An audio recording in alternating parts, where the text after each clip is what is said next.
안녕하세요. 반갑습니다. 주식강 여러분들에게 이정열입니다. 자, 오늘 3월 7일 7시를 지나고 있습니다. 현대두산 인프라코 오랜만에 브리핑을 좀 해드리려고 하는데 간단하게 전망이라든가 현재 상황들 그런 것들 좀 정리를 해드리는 것들이기 때문에 투자 판단은 여러분들이 해주시기를 당부드리도록 하겠습니다.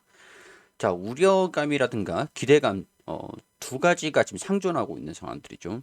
러시아하고 우크라이나하고 전쟁을 지금 하고 있는 상황들인데 우크라이나 사태가 전쟁의 지금 방향성이 좀 어떻게 될지에 대한 부분들이 물론 다른 종목들도 마찬가지겠지만 현대 두산 인프라코어 입장에서도 영향을 좀 많이 받을 상황들입니다. 아싸리 방산주다라고 하면은 전쟁이 장기화가 되면 방산주가 수혜를 받으니까 이제 진행이 돼야 되는 방향이 어, 수혜에 대한 그런 방향이 일정하고 뭐 화학이라든가 원유 기업들 같은 경우에서도 그 단기적인 재고를 수혜를 좀 받기 위해서 재고 자산이 상승을 하기 위해서는 원유가 올라가고 뭐 항공이라든가 그런 쪽 같은 경우에서는 원유 가격이 올라가면 오히려 유류비에 대한 부담이 생겨버리기 때문에 그런 부분들이 부정적으로 적용이 된 약간 이런 종목들 기업들마다 방향성이 수혜다 뭐 아니면은 뭐 부정적이다 긍정적이다 이런 방향성이 다 일치되어 있는 한 방향으로 가야 되는데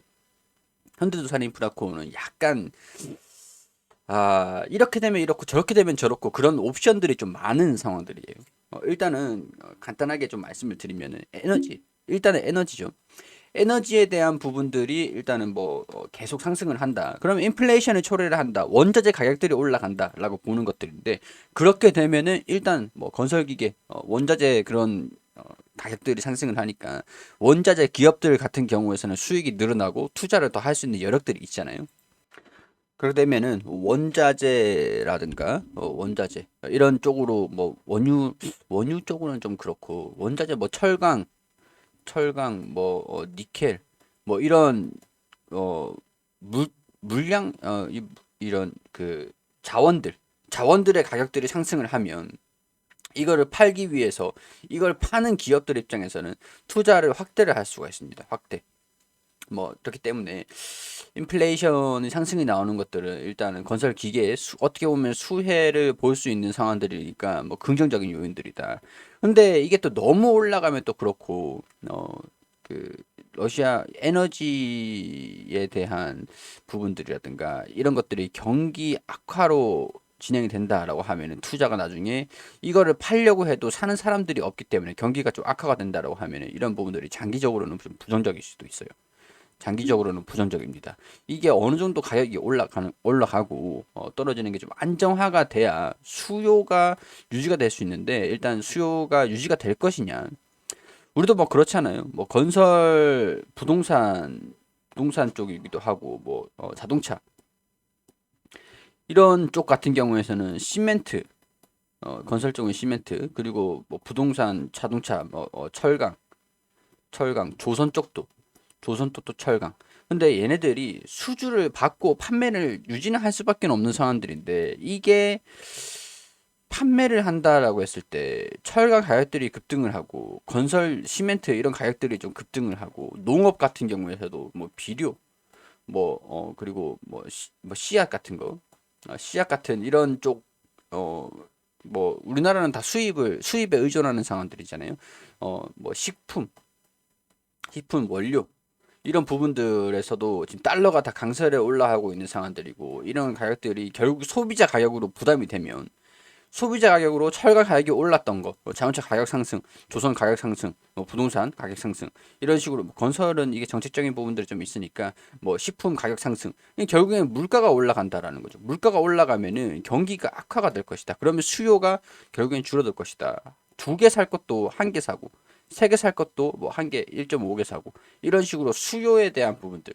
그러니까 매출은 늘 수 있지만 영업이익은 줄어들 수 있다. 일단은 뭐 이런 부분들이기 때문에 이 물가 상승이 장기화가 되면은 경기가 악화가 되면서 건설 기계 쪽으로도 결국에는 영향을 좀 미칠 것이다.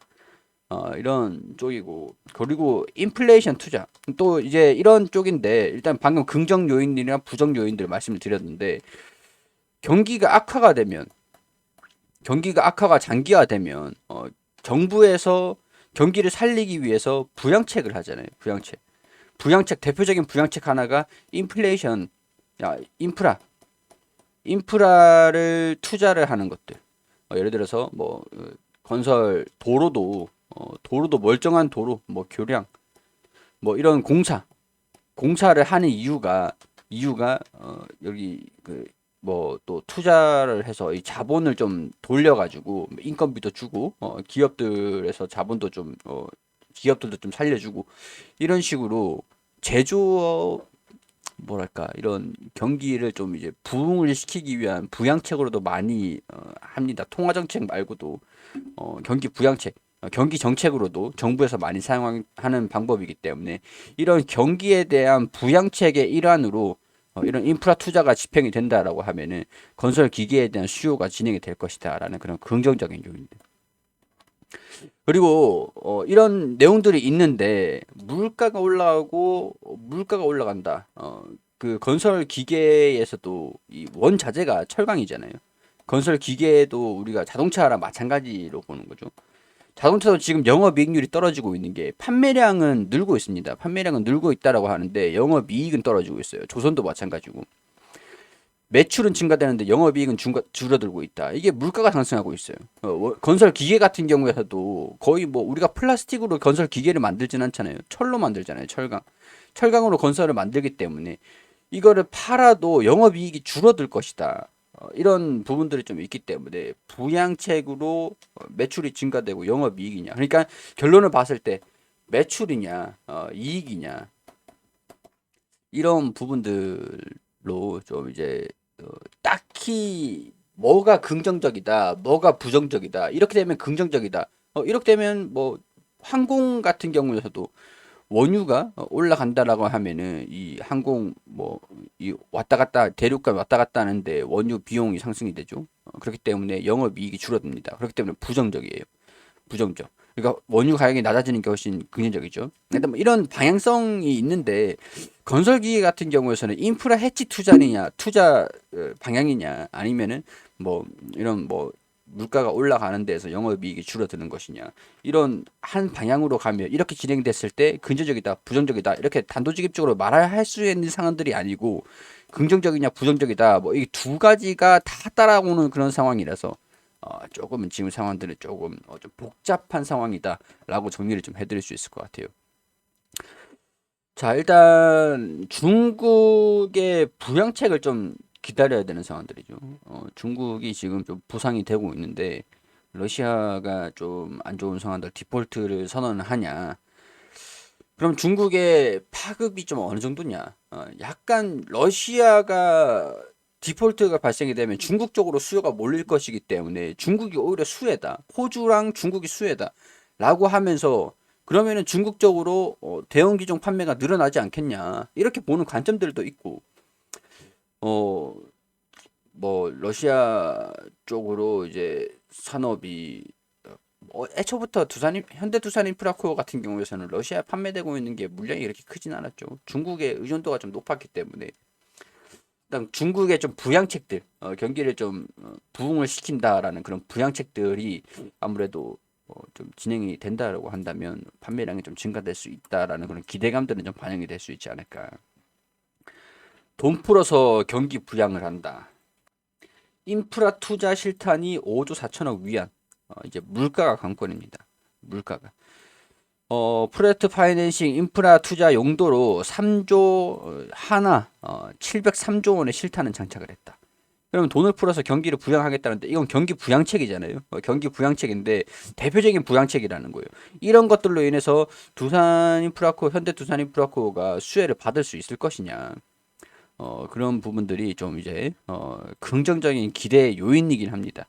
최근에 우리 두산 인프라코가 실적이 좀 잘 나왔지만 실적이 좀 최근에 좀 4분기 실적이 좀 악화가 됐었던 부분들이 중국의 판매량이 줄어들어서 그리고 뭐 일회용 비용들도 좀 있었겠지만 중국의 건설 기계 판매량이 좀 줄어들었기 때문에 이런 것들이 실적에 반영이 된 적이 있었거든요. 그렇기 때문에 이런 경기 부양책이 대형 기종들의 판매 효과 상승으로 좀 긍정적이지 않을까. 근데 이제 중국 경제가 순탄치 않다라는 것들은 좀 그런 게 있죠. 경기가 안 좋아요. 경기 부양책을 경기 정책을 좀 진행을 하는 것들이 있는데 일단 이런 것들이 집행이 되는 것들로 인해서 판매량이 좀 늘어날 것이냐 그런 것들 좀 봐야 될 것 같다라는 생각이 좀 듭니다. 자, 현대건설기계 같은 경우에서도 수주 릴레이가 나오고 있죠. 일단 원자재, 인디, 몽골 다 이제 보면은 원자재가 좀 많이 나오는 그런 원자재가 있는 이 호주, 뉴질랜드도 마찬가지고 그런 국가들 특징을 보면은 뭐 원자재를 판매를 하는 그런 국가들이긴 해요. 이런 것들 보면 석탄, 광산, 채굴업체 있죠. 현대두산인프라코는 이달초 인도네시아 석탄, 광산, 채굴업체. 어, 이게 인플레이션으로 인해서 원자재 가격들이 실물 자산들이 좀 올라가면 이런 투자들이 좀 진행이 되기도 한다. 중국 쪽에서 뭐 매출이 좀 증가되는 것들 그런 것들 좀 기대를 해봐야 되는 상황인 것 같고 특히 이제 미국 시장에 진출을 한다라고 했기 때문에 미국 현대건설기계도 마찬가지겠지만 미국 시장을 적극적으로 공략을 해가지고 수요 감소라기보다는 좀 긍정적인 그런 수주에 대한 부분들 수출이 좀 늘어난 현대투자인프라코가 미국 쪽으로 점유율을 좀 늘려나가는 그런 방향으로 진행이 돼야 된다. 이렇게 설명을 좀 드려야 될 것 같습니다. 좀 복잡한 상황들이긴 하죠. 영업이익에 대한 부분. 근데 뭐 그건 있어요. 그건 있는 게 이번 2022년도 영업이익 대비해가지고 2,876원. 이것도 부정적인 요인들이랑 긍정적인 요인들이 둘 다 같이 있어요. 왜냐면은 실적이 지금 633원 1주당 순이익을 반영을 해가지고 PER이 10배 6,930원에서 633원 633원을 하면은 PER이 10배 수준이잖아요. 근데 6,930원에서 올해 지금 작년이죠. 2021년도 EPS 영업이익이 증가된 것들을 반영하면 2,876원이니까 그러면 PER이 2배 수준입니다. 2배 수준이에요. 근데 다시 884원으로 이번 연도는 좀 떨어질 예정이에요. 이번 연도는 1, 2, 3분기, 4분기 이걸 좀 어떻게 진행되느냐 수주에 따라서 달려 있어요. 결국에는 수주에 따라서 달려 있는 겁니다. 884원으로 떨어진다라고 하면 6,930원에서 7배 수준이죠. 이게 이번 연도 이제 2배 수준을 반영을 하고 있고 주가가 저평가처럼 보이긴 하는데 이번 전망치 자체는 7배 수준이니까 주가가 조금 올라가면은 뭐 적정 주가 지금 10배 정도 10배 정도로 형성을 하는 그런 모습들 좀 뭐 주가가 좀 싸 보인다라고 하는 것들은 단기적으로 좀 싸 보인다라는 것들은 긍정적이지만 장기적인 밸류에이션을 봤을 때에는 뭐 적정 주가다라고 평가를 할 수 있는 그런 상황이기 때문에 어느 정도의 프리미엄을 좀 받느냐 결국에는 또 이번 연도의 실적 수주를 얼마나 받느냐 거기에 좀 달려 있다 이렇게 설명을 좀 드릴 수 있을 것 같습니다. 결국에는 미국 시장과 중국 시장에서 기계의 판매를 좀 점유율을 다시 높여가느냐 그게 최대 관건인 것 같습니다. 그런 부분들이 최대 관건인 것 같기 때문에 수주가 들어오느냐 그런 부분들 같이 어느 국가냐 그런 것들 계속 주목하시면서 볼 필요가 있을 것 같다는 생각이 듭니다. 자, 이런 것들은 개인적인 생각들이다라고 항상 말씀을 드리니까 투자에 참고만 해주시면서 봐주시기를 당부드리도록 하겠습니다.